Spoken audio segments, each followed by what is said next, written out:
118일차 현대어 성경 에스겔 37장. 나는 여호와께서 손으로 내 몸을 붙잡아 올리시는 것을 느꼈다. 그러더니 주님의 영이 나를 데리고 나가 어떤 골짜기의 들판 한가운데 내려놓으셨다. 그곳에는 온통 죽은 사람의 뼈가 가득 차 있었다. 주님은 사방으로 나를 데리고 다니시면서 그 흩어진 뼈들을 내게 보여주셨다. 그 골짜기 들판에 흩어진 뼈들은 셀 수 없이 많았고 바싹 마른 것들이었다. 여호와께서 내게 물으셨다. 너 사람아, 이 뼈들이 다시 살아나서 사람 노릇을 할 수 있겠느냐? 내가 대답하였다. 주 여호와여, 그 일은 주님만 하십니다. 그러자 주께서 말씀하셨다. 너는 이 뼈들에게 내가 시키는 대로 이렇게 전하여라. 너희 마른 뼈들아, 너희는 나 여호와의 말을 들어라. 나 주 여호와가 너희 뼈들에게 하는 말이다. 너희가 다시 살아나서 사람 노릇을 할 수 있도록 내가 너희 속에 생명의 숨을 불어넣겠다. 내가 너희 뼈에서 힘줄과 살이 돋아나게 하고 그 위에 피부를 입힌 뒤 다시 살아나도록 너희 속에 내 숨을 불어넣어 주겠다. 그러면 내가 주님이라는 것을 너희가 깨닫게 될 것이다. 나는 주께서 이르신 대로 말씀을 전하였다.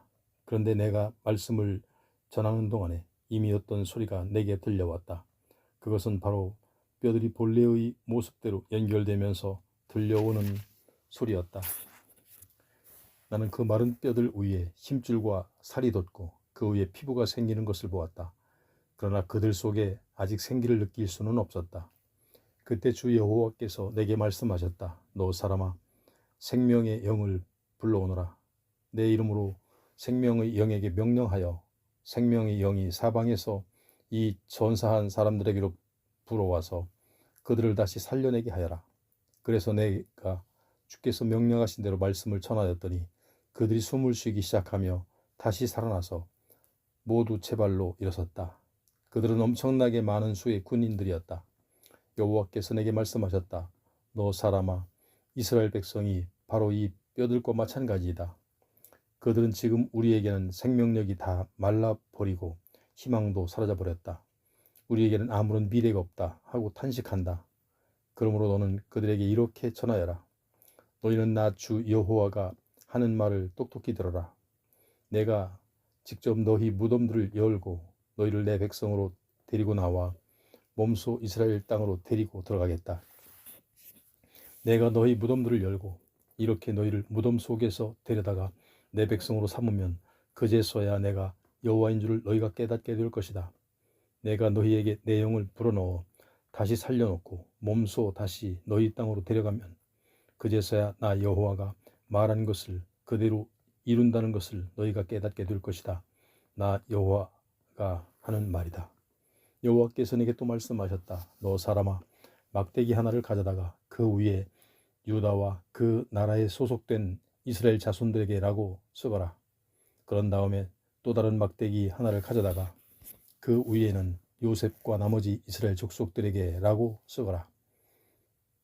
그리고 너는 그 두 막대기를 서로 연결시켜서 그 둘이 하나의 막대기인 것처럼 보이도록 네 손으로 붙들고 있으라. 그러다가 네 동포들이 그것이 도대체 무슨 뜻이냐고 묻거든 너는 이렇게 대답하여라. 나 주 여호와가 하는 말이다. 내가 이제 에브라임 지파가 차지하고 있는 요셉의 통치권의 지팡이를 가져다가 유다가 쥐고 있는 통치권의 지팡이와 연결시켜서 그 두 지팡이가 하나의 막대기가 되도록 손수 두 손으로 붙들고 있겠다. 내가 에브라임의 지파들을 유다 지파와 다시 연결시켜 놓겠다. 나는 그 글씨가 적혀 있는 두 막대기를 모든 사람들이 보는 앞에서 손으로 붙들고 있다가 네 동포들에게 이렇게 일러주어라. 나 주 여호와가 하는 말이다. 내가 이스라엘 백성을 그들이 끌려가 사는 세계 만민 속에서 데리고 나오겠다. 세계 어디에서든지 내가 그들을 모아다가 고향 땅으로 데리고 들어가겠다. 그곳 이스라엘의 산에서 그들을 한 민족으로 묶고 한 임금이 그들을 다스리도록 하겠다. 그들이 더 이상 두 민족으로 갈라져 살지도 않고 서로 다른 두 왕이 다스리지도 못하게 하겠다. 그때는 그들이 우상을 섬기거나 흉악한 죄악을 저질러 몸을 더럽히는 짓을 더 이상 하지 않을 것이다.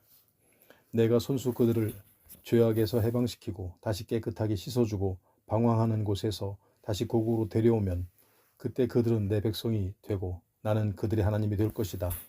그때는 내 옛날에 충실한 종 다윗과 같은 목자가 그들을 다스리는 왕이 될 것이다. 그들은 내 모든 가르침대로 살아가고 내 모든 계명을 지키고 수행할 것이다.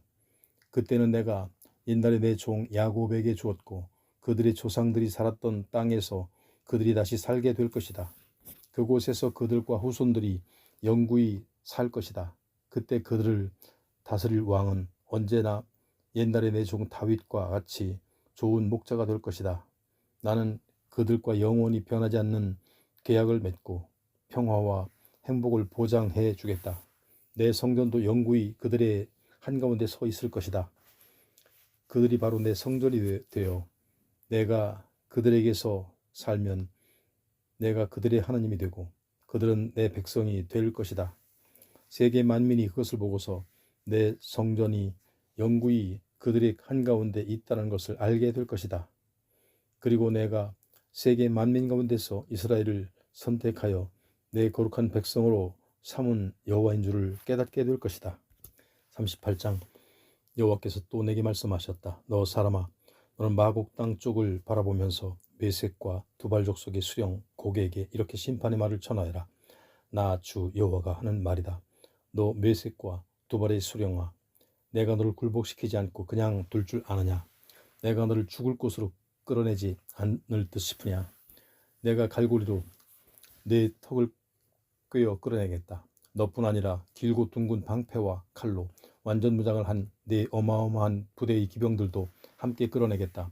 방패와 툭으로 무장을 하고 내 휘하에 들어와 있는 바사와 구스와 부스의 군인들아, 전군을 거느리고 출동한 고멜 족속과 북쪽 끝에서 전군을 거느리고 출동한 도갈마 족속과 그 밖에 너를 따르고 있는 수많은 민족들의 동원군들도 끌어내겠다.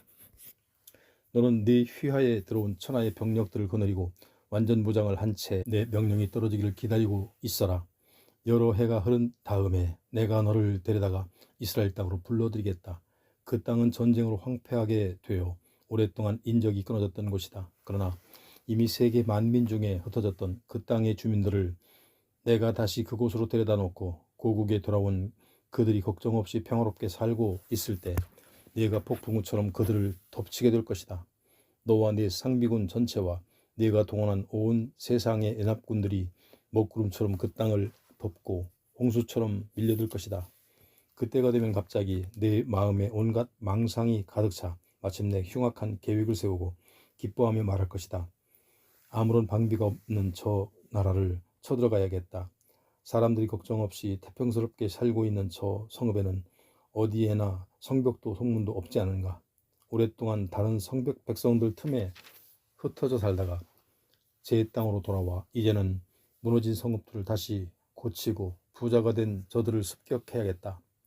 세계의 중심지에 자리 잡고 살며 이미 많은 가축과 재물을 모아두어 놓았으나 내가 가서 닥치는 대로 빼앗아 와야겠다. 그러나 스바와 드단과 다시스 같은 세계적 상업 국가들이 모두 너를 비웃고 그 모든 상인들이 이렇게 너를 책망할 것이다. 불쌍하구나.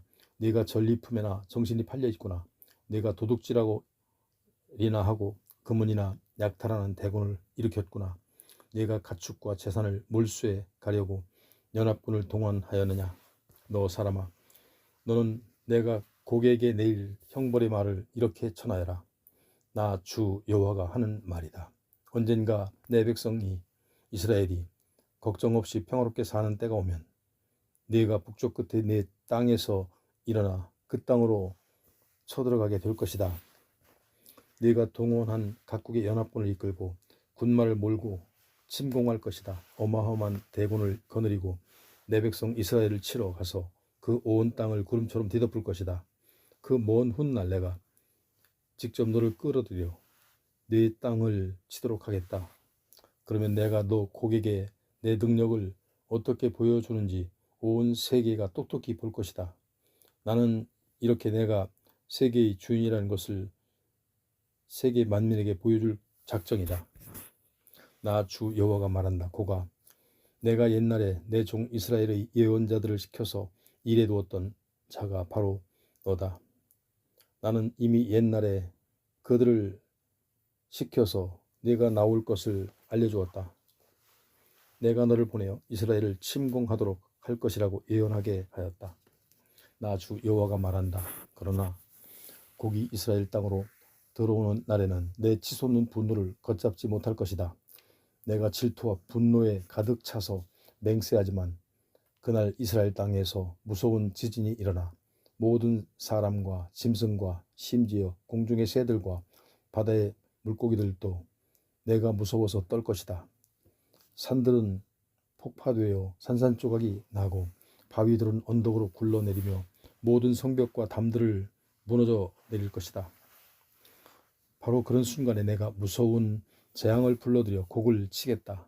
그러면 이스라엘 산 위에 모여있던 곡의 군대가 저희끼리 칼을 빼어 서로를 찔러 죽일 것이다.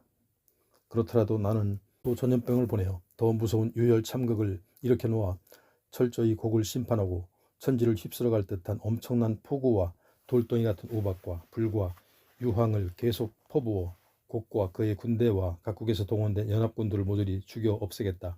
내가 이렇게 세계 만민이 보는 앞에서 내 거룩함을 나타내고 나를 알리면 그제서야 내가 여호와인 줄을 세계 만민이 깨닫게 될 것이다. 39장 너 사람아 곡에게 이렇게 그의 멸망을 예언해 주어라. 나 주 여호와가 하는 말이다. 너 고가 내가 언제까지나 메색 족속과 두발 족속의 대왕으로 있을 듯 싶으냐. 내가 너를 그냥 둘 듯 싶으냐. 내가 너를 유인하여 죽을 곳으로 보내겠다. 내가 너를 북쪽 끝에서 끌어내어 이스라엘 산지로 데려가겠다. 바로 거기서 내가 내 왼손에 든 활을 쳐서 떨어뜨리고 내 오른손에 든 화살을 쳐서 떨어뜨려 너와 내가 거느릴 군대와 각국의 연합군이 모두 이스라엘의 산 위에 쓰러져 죽게 하겠다. 내 시체마저도 온갖 사나운 새들과 들짐승들에게 밥으로 던져주겠다. 내가 이렇게 말하였으니 내가 틀림없이 허허벌판에서 쓰러져 죽을 것이다. 나 주 여호와가 하는 말이다. 그런 다음에 또 마곡의 도성들과 태평을 누리며 살아가는 해변의 모든 도성에도 불을 질러서 내가 세계의 주인이라는 것을 그들이 깨닫게 해주겠다. 그러나 내 백성 이스라엘에게는 내 거룩한 이름을 알려주어 내 거룩한 이름을 더 이상 더럽히지 못하게 하겠다. 그러면 내가 이스라엘에서 거룩한 이로 공경받는 여호와인 줄을 세계 만민이 깨닫게 될 것이다. 내가 말하였으니 반드시 그대로 되고 그대로 이루어진다. 내가 이미 예전에 말하였던 그날이 바로 이날이다. 나 주 여호와가 하는 말이다. 그날 이스라엘 성읍들에 사는 사람들이 산에 가서 원수의 무기를 주워다가 불을 뗄 것이다. 둥근 방패와 긴 방패, 활과 화살, 찌르는 창과 던지는 창을 주워다가 7년 동안이나 뗄감으로 쓸 것이다. 이렇게 병기를 뗄감으로 쓰게 되면 그들은 더 이상 산으로 가서 나무를 주워 오거나 숲 속에서 나무를 베일 필요도 없게 될 것이다. 전에는 원수들이 이스라엘에서 약탈해 갔지만 그때는 이스라엘이 그 약자들의 것을 빼앗고 그 노략질에 가던 자들의 것을 차지할 것이다. 나 주 여호와가 하는 말이다. 그날 내가 이스라엘 땅 가운데 사해의 동쪽에 있는 아바림 골짜기를 곡의 매장지로 삼겠다. 사람들이 지나다니지 못할 정도로 깊은 절벽 사이에 있는 그 골짜기에 곡과 그의 군대를 묻은 뒤에 이스라엘 사람들 그곳에 하몬곡 골짜기라고 부를 것이다. 이스라엘 백성이 그 전사한 시체를 모두 주워다가 매장하여 그 땅을 다시 깨끗하게 하는 데는 7개월이나 걸릴 것인데 이 시체를 매장하는 일은 온 백성이 나서서 도울 것이다. 그리고 그 일이야말로 나의 성전에 참여하는 그들의 영광스러운 작업이 될 것이다. 나 주 여호와가 하는 말이다. 온 백성이 시체를 모아서 매장한 다음에는 특별히 사람을 뽑아 전국을 돌아다니며 아직도 남아있는 유해들을 매장하게 하여 그 땅을 다시 깨끗하게 할 것이다.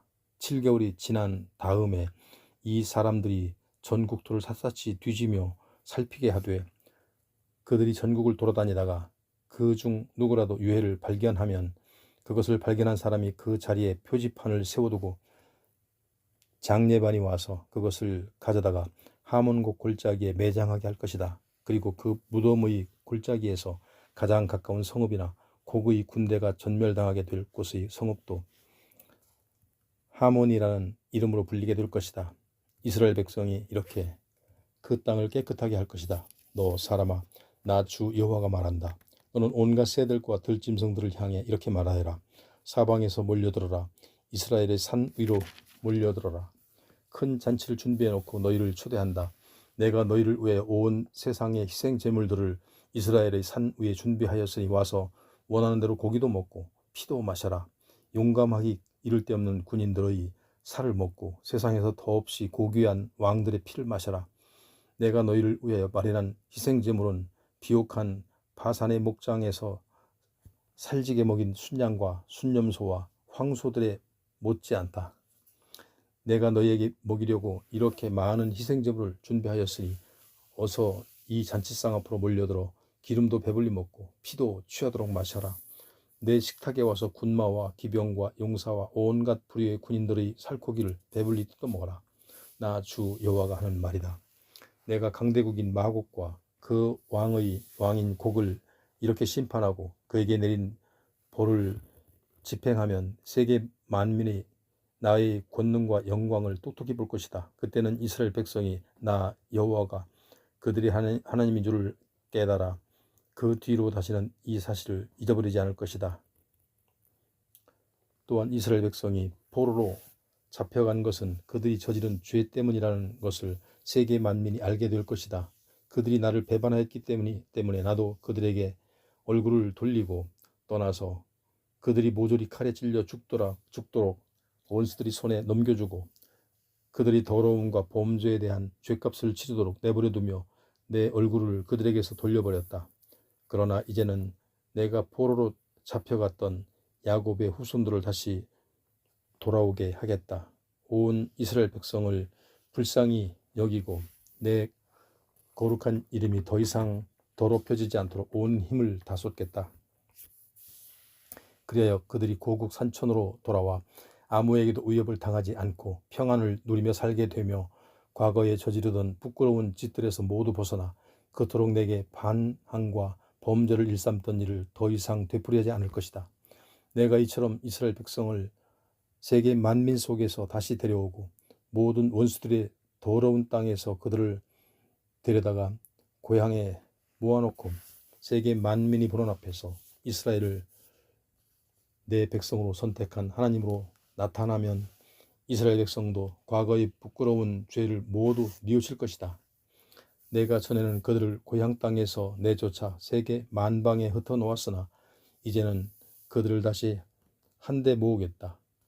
한 사람도 남의 땅에 남겨두지 않겠다. 그러면 그제서야 나 여호와가 그들의 하나님인 줄을 깨닫게 될 것이다. 내가 이미 이스라엘 백성에게 내 영을 부어 주었으니 다시는 그들에게서 얼굴을 감추고 떠나지 않겠다. 나 주 여호와가 하는 말이다. 40장. 우리가 포로로 잡혀온 지 25년이 되고 예루살렘 도성이 멸망한 지 14년째가 되는 해 1월 10일에 여호와의 손이 나를 붙잡아 이스라엘 땅으로 데리고 가셨다. 온갖 신변 환상들 속에서 주님은 나를 데려다가 이스라엘 땅의 아주 높은 산 위에 내려놓으셨다. 그 산의 남쪽에는 성처럼 생긴 건물이 있었다. 주께서 나를 그곳으로 데리고 가셨을 때 보니 구리로 만든 사람처럼 빛나는 한 사람이 손에 사무로권 줄과 측량하는 장들을 들고 대문에 서 있었다. 이때 그가 내게 말하였다. 너 사람아, 너는 이제 두 눈과 두 귀를 열고 내가 보여주는 것을 똑똑히 보아라. 내게 이것을 보이고자 주께서 너를 이곳으로 데려오신 것이다. 그러니 너는 여기서 본 것을 이스라엘 백성에게 하나도 빠짐없이 알려주어라. 성전 구역 전체에는 사방으로 담이 둘러쳐 있었다. 그 사람이 손을 들고 있는 6자짜리 측량하는 장대로 담을 재었는데 그 높이와 두께가 다 같은 한 장대 곧 6자였다. 그런 다음에 그 사람이 동쪽 대문으로 통하는 여러 개의 계단을 올라가서 대문의 높이를 재어보니 한 장대였다. 대문간에는 양쪽으로 각각 골방이 3개씩 있었고 3방은 모두 벽기둥으로 분리되어 있었다. 그 사람이 그 골방들을 재어보니 길이와 폭이 모두 한 장대였다. 골방들 사이에 있는 벽기둥들의 두께는 5자였다. 이 대문의 뒤쪽에 있는 문의 높이도 앞쪽의 문과 마찬가지로 한 장대였다. 그 뒤로는 안쪽으로 향한 현관이 있었는데 이 현관의 길이는 8자였고 이 현관 끝에 있는 대문의 높이는 2자였다. 골방들 앞에는 한 자 높이의 울타리가 있었다. 대문 통로의 양편에 있는 이 울타리가 통로와 골방들을 서로 분리시켰다. 그 다음에는 그 사람이 대문의 폭을 재어보니 13자였고 대문에 달린 경첩 부분이 차지한 공간을 재어보니 10자였다. 또 왼쪽에 있는 골방의 뒷벽에서 그와 마주보는 오른쪽 골방의 뒷벽까지는 그 길이가 25자였다. 현관은 안으로 쑥 들어가 바깥 마당과 연결되어 있었다. 이 현관의 길이는 대문의 벽기둥까지 합하여 20자였다. 이 문으로 들어서는 맨 앞쪽에서 현관 끝에 있는 바깥 마당으로 들어가는 대문에 이르기까지 이 동문 전체의 통과 길이는 50자였다. 골방의 바깥벽에는 모두 붙박이 창이 달려 있어서 그 창으로 들어오는 빛이 대문의 통로를 밝게 하였다. 현관에도 창이 있었다. 벽 기둥들에는 모두 종려나무가 새겨져 있었다. 그런 다음에 그 사람이 나를 데리고 성전의 바깥들로 들어갔다. 이 뜰의 사방에는 30개의 방이 옆으로 이어져 있었고 이 방들 앞에는 돌을 깔아 놓은 좁다란 뜰이 길을 이루고 있었다. 이 들길은 대문이 바깥들 안으로 나온 부분과 나란히 옆으로 깔려 있었는데 이런 돌길은 바깥 마당과 마찬가지로 안마당보다 낮은 위치에 있었다. 나를 안내하는 사람이 우리가 들어왔던 대문에서 좀 더 높은 위치에 건축된 안마당의 대문에 이르기까지의 거리를 재어보니 100자가 되었다. 이 길이는 동문과 북쪽이 똑같았다. 또 그 사람이 바깥 마당으로 들어가는 대문을 재었다. 북문도 동문과 똑같아서 대문의 전체 길이가 50자, 폭이 25자였다. 현관과 창문들과 종려나무의 장식도 모두 똑같았으며 대문의 입구로 들어오는 곳에는 여기에도 7계단이 있었다. 동문과 마찬가지로 북문도 좀 더 높은 곳에 위치한 안마당이 북문을 마주보고 있었다. 그 사람이 바깥 대문과 안대문의 거리를 재어보니 100자였다. 그 사람이 다시 나를 남쪽으로 데리고 가서 그곳에 있는 남문을 재어왔다. 모든 길이와 모양이 다른 두 대문과 똑같았다. 대문의 입구로 들어가는 곳에는 여기에도 7계단이 있었다. 양쪽의 벽기둥에는 기둥마다 종려나무가 한 그루씩 새겨져 있었다. 여기에서도 좀 더 높은 곳에 위치한 안마당의 남문이 마주 서 있었다. 그 두 대문의 거리도 100자였다. 그 다음에 그 사람이 나를 데리고 남문을 지나 안뜰로 들어갔다. 이 대문의 구조도 다른 대문들의 구조와 같아서 골방과 벽기둥과 현관과 창문이 모두 다른 대문의 것들과 같았다. 그 사람이 이 대문을 재어보니 그 크기도 다른 대문들과 꼭 같아서 대문 간의 길이가 50자요 폭이 25자였다. 그런데 그 대문의 현관 안은 안마당을 향하지 않고 바깥마당을 향하고 있었다.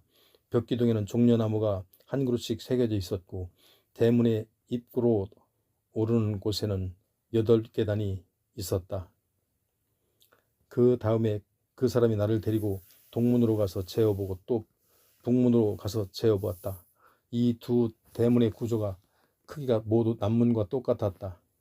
여기서도 현관이 바깥 마당을 향해 있었고 대문의 입구로 오르는 곳에는 8계단이 있었다. 북문 곁에는 현관에서 동쪽으로 방이 하나 붙어 있었는데 그 사이에는 문이 하나 있었다. 그것은 번제물로 바칠 짐승의 오물을 씻는 곳이었다. 북문의 현관 안에는 양면으로 책상이 2개씩 놓여 있었다. 그 위에서는 번제와 속건제와 화목제에 쓸 짐승들을 잡도록 되어 있었다. 북문에는 현관 밖에도 양쪽 귀퉁이 벽에 상이 2개씩 놓여 있었다. 여기서는 친교의 제물로 바쳤다가 함께 나누어 먹을 짐승을 잡도록 되어 있었다. 그래서 짐승을 잡는 데 사용할 책상은 모두 8개였다. 넷은 대문의 현관 오른편에, 넷은 왼편에 있었다. 번제와 속건제와 화목제에 쓸 짐승의 고기를 놓는 상은 넷은 돌을 깎아서 만든 것이었다. 각 상의 길이와 폭은 한 자 반이요 높이는 한 자였다.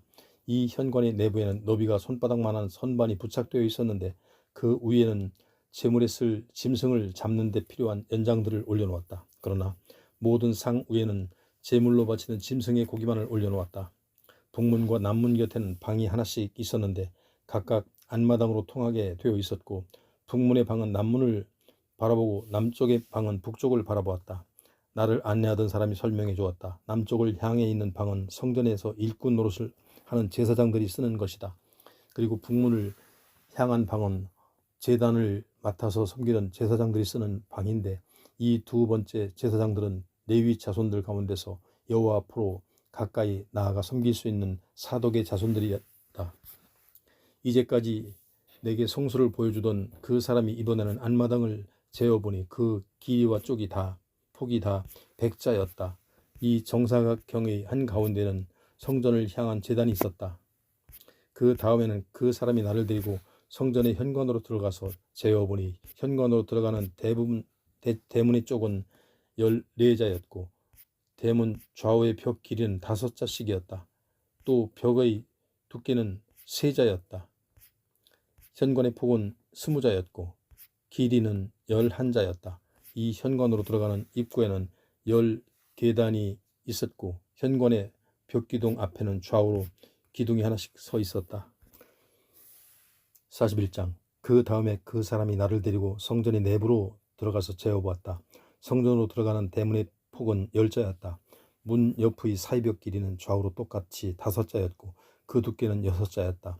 성전 내부의 길이는 40자, 폭은 20자였다. 그 다음에 그 사람이 혼자 성전의 맨 뒤에 있는 방으로 들어가서 재어보니 대문의 폭이 6자였고 양편의 사이벽 길이는 각각 7자였고 그 벽의 두께는 2자였다. 그 내부 자체의 크기는 가로 세로가 다 같이 20자였다. 나를 이곳으로 안내하던 사람이 바로 그곳이 지성소라고 알려주었다. 나를 안내하던 그 사람이 성전의 안벽을 재어보니 두께가 6자였다. 이 성전 건물 3면에는 곁방들이 있었고 그 너비가 모두 4자였다. 그 곁방들은 3층으로 지어져 있었는데 층마다 방이 30개씩 있었다. 이 3층 건물이 들보는 안쪽에서 벽을 뚫지 않도록 설계되어 있었다. 성전이 손상되거나 흠이 가지 않도록 하기 위해 2층과 3층을 성전의 벽에 계단식으로 돋아있는 턱에 걸쳐서 지은 것이었다. 그 계단식의 턱은 밑층까지 시작되어 위층 2층과 3층에서 턱을 이루고 사라지기 때문에 골방의 내면은 올라갈수록 더 넓어졌다. 그래서 맨 아래층이 가장 좁고 맨 위층이 가장 넓었다. 계단의 통로는 맨 밑층에서 중간층을 거쳐 맨 위층으로 올라가게 되어 있었다. 이 곁방들의 외부에도 벽이 있었는데 이 외벽의 두께는 5자였다. 이 곁방 건물의 외부에도 또 높이가 6자, 폭이 5자인 노대가 사방으로 나 있었다. 그 곁방 건물의 문들은 이 노대 쪽으로 열렸는데 한 문은 북쪽에 있고 한 문은 남쪽에 있었다. 이 노대 밖으로는 사방으로 공지가 있었고 그 폭은 20자였다. 성전의 서쪽에는 성전의 공지와 성벽 사이에 상당히 큰 건물이 하나 있었다. 그 내부의 폭은 90자요 길이는 70자였다. 그 벽의 두께는 5자였다. 나를 안내하던 사람이 이번에는 성전터 전체를 재어보았다. 성전의 길이는 곁방 건물까지 합쳐서 100자였고 폭도 양편에 있는 금지구역까지 합쳐서 100자였다. 성전의 서쪽에 있는 건물도 재어보니 그 폭이 100자였고 성전의 앞에 있는 금지구역까지 합해서 100자였다. 또 이 서편 건물의 양쪽으로 층층이 노대 모양으로 건축된 건물의 길이도 100자였다. 성전과 지성소와 현관에는 모두 3면에 붙박이 창문과 빙 둘러서 사람이 다니는 복도가 있었고 창문을 제외한 모든 벽에는 바닥에서 천장에 이르기까지 대패질할 나무 판자가 되어 있었다. 출입구의 양쪽 벽에서부터 성전의 내부에 이르기까지 그리고 현관의 바람벽까지 합하여 안팎의 모든 벽에 빙 돌아가며 그림들이 새겨져 있었다. 하나님을 경호하는 천사 두 그룹 사이에 종려나무가 하나씩 서 있었는데 그 그림에는 그룹마다 얼굴이 둘씩 그려져 있었는데 사람의 얼굴을 한 그룹은 이쪽 편에 있는 종려나무를 바라보고 사자의 얼굴을 한 그룹은 그 반대편에 있는 종려나무를 바라보고 있었다. 성전의 내부 벽 전체가 이런 그림으로 장식되어 있었다. 성전의 바닥에는 출입구의 윗부분에 이르기까지 모든 벽에 그룹들과 종려나무들이 새겨져 있었다. 성전 입 출입구에 문설주는 내모져 있었다. 지성소 앞에는 나무로 만든 제단과 비슷한 것이 서 있었는데 그 높이는 3자요 그 길이와 폭은 2자였다. 네모지게 생긴 이것의 받침대와 몸통 부분도 나무로 만들어져 있었다. 그 사람이 바로 그것이 여호와 앞에 놓인 식탁이라고 알려주었다. 성전의 문과 지성소의 문은 다 같이 이중으로 되어 있고 좌우로 접을 수 있는 문짝이 하나씩 더 붙여 있었다. 이 모든 문에도 성전의 모든 벽에 장식된 그림과 같은 모양의 그룹들과 종려나무들이 새겨져 있었다. 현관으로 들어가는 바깥쪽 입구에는 나무로 만든 지붕이 있었다. 현관이 좌우 벽에는 곳곳에 붙박이 창문이 나 있었고 현관과 골방과 차양의 모든 내부에도 종려나무 모양을 새겨놓은 장식이 있었다. 42장. 그 사람이 다시 나를 데리고 바깥 바닥의 북쪽으로 나가 성전 뒤쪽에 있는 건물과 그 건물 앞의 금지구역 오른쪽에 있는 건물로 들어갔는데 이 건물에는 방이 많이 있었다. 이 건물의 길이는 100자였고 폭은 50자였다. 이 건물로 들어가는 통로는 북쪽에 있는 동서로 길게 난 복도를 이용하도록 되어 있었다.